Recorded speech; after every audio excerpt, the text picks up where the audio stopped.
왜 탄소 중립을 해야 할까? 많은 사람들이 탄소 중립을 이야기해요.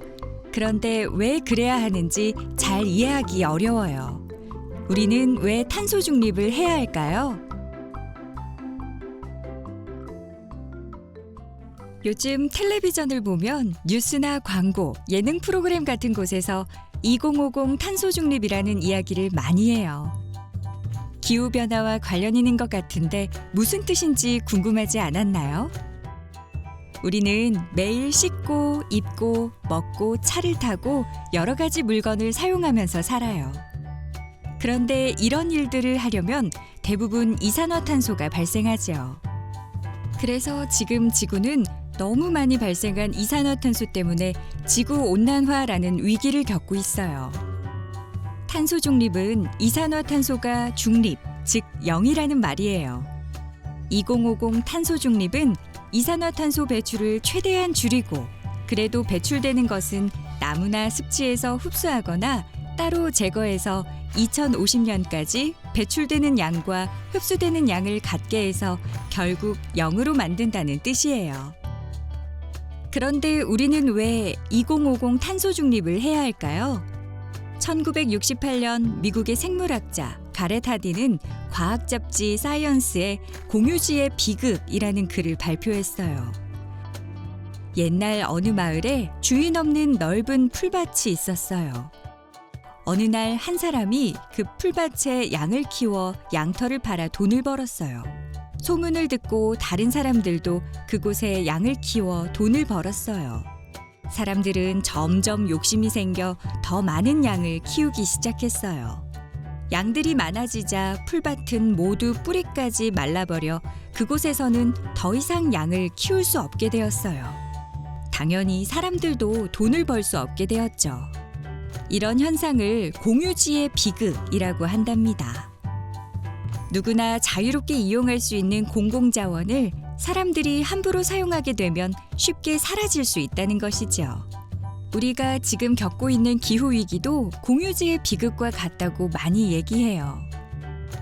1980년대부터 국제환경단체들은 지구온난화의 주요 원인이 인간 활동으로 발생하는 이산화탄소 때문이라고 주장해왔어요. 그래서 이산화탄소 배출을 줄여야 한다고 말이죠. 하지만 전 세계 대부분 국가에서는 경제 성장을 더 중요하게 생각해서 이산화탄소를 줄이는데 전혀 관심을 갖지 않았어요. 게다가 인간이 발생시키는 이산화탄소가 지구온난화에 영향을 준다는 과학적 증거도 당시에는 부족했고 배출되는 이산화탄소는 주인 없는 공유지인 대기권으로 뿜어졌기 때문이죠. 하지만 차차 온실가스 때문에 지구온난화 현상이 문제가 되자 1988년에 전 세계 여러 나라의 기상학자, 해양학자, 빙하 전문가, 경제학자들이 3,000명이나 모여서 기후변화에 관한 정부 간 협의체 IPCC를 만들었어요. IPCC 기후변화에 관한 정부 간 협의체에서는 인간 활동으로 발생한 온실가스가 기후변화에 어떤 영향을 주는지 과학적으로 연구하고 평가해서 그 결과를 발표하기로 했어요. 2013년 IPCC 기후변화에 관한 정부 간 협의체 5차 보고서에서는 인간 활동이 기후변화에 미치는 영향이 95% 이상이라고 발표했어요. 2018년에는 우리나라 인천 송도에서 48차 IPCC 기후변화에 관한 정부 간 협의체 회의가 열렸어요. 이때 2100년까지 지구의 기온 상승을 산업혁명 이전보다 1.5도 이상 높아지지 않게 유지하도록 전 세계가 노력해야 한다는 1.5도 특별보고서가 발표되었어요. 1차 산업혁명 1760년부터 1840년 시기와 비교하면 현재 지구의 평균 온도는 벌써 1.1도 높아졌어요. 지금과 같이 이산화탄소를 배출하면 2100년에는 지구 평균 온도가 3도 이상 높아질 거라고 해요. 낮과 밤의 온도 차이가 10도 이상 날 때가 있어요. 그래도 우리가 생활하는데 크게 불편하지 않아요. 그런데 고작 3도 높아지는 것이 무슨 문제가 될까요? 하지만 기온이 아니라 사람의 체온으로 생각해보면 이해하기 쉬워요. 코로나19 이후 우리는 매일 아침 학교에 도착해서 체온을 재요. 사람의 정상 체온은 36.5도인데 만약 정상보다 1도 높은 37.5도가 나오면 어떻게 되나요? 아마 그 친구는 다른 친구들과 함께 교실로 가지 못하고 바로 보건실이나 병원으로 가야 할 거예요. 코로나 바이러스가 그 친구의 몸속에 있어 열이 나고 있을지 모르거든요.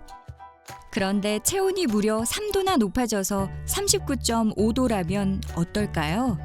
그 친구는 아마 생명이 위험해질 수 있어요. 지구 평균 기온이 오르는 것이 사람의 체온과 비슷하다고 생각하면 어떨까요? 지구 온도가 만약 3도 올라간다면 사람은 물론이고 지구에 사는 수많은 동식물들이 얼마나 위험해질지 상상하기도 싫을 거예요. 1.5도 특별보고서에서는 지구 평균 기온이 1.5도 이상 올라가지 않게 하려면 배출되는 이산화탄소 전체를 최대한 빨리 흡수해서 0이 되는 탄소 중립을 해야 한다고 해요. 그래서 IPCC에 가입한 회원국들에게 언제까지 탄소 중립을 할 수 있는지 보고하도록 했어요. 우리나라는 2050년까지 탄소 중립을 하겠다고 보고했고요. 이것을 탄소 중립 2050이라고 하는 거예요. 2050년까지 탄소 중립을 하는 것은 불가능하다는 사람들도 많이 있어요. 하지만 2021년 IPCC 6차 보고서에서는 지금 일어나고 있는 기후변화는 인간의 영향이 명백하다고 발표했어요. 과학에서는 100%라는 표현을 사용하지 않기 때문에 명백하다는 말은 100%라고 생각해도 좋아요. 2050 탄소 중립은 어려운 문제지만 이제 피할 수 없는 모두의 숙제예요. 할지 말지가 아니라 꼭 해야만 하는 것이지요. 이렇게 하면 왜 탄소 중립이 되는지 잘 알 수 없지만 우리는 아픈 지구를 구하기 위해 작은 새끼손가락을 꼭꼭 걸어가며 수없이 약속했지요. 에너지를 절약하고 물건을 아껴 쓰고 대중교통을 이용하고 고기를 조금 먹고 분리수거를 잘하고 생태계를 보호하면 어떻게 지구를 구할 수 있는지 이제부터 하나씩 알아볼게요. 우리의 작은 행동들이 모여 2050 탄소 중립을 위한 큰 힘이 되는 것을 느낄 수 있을 거예요.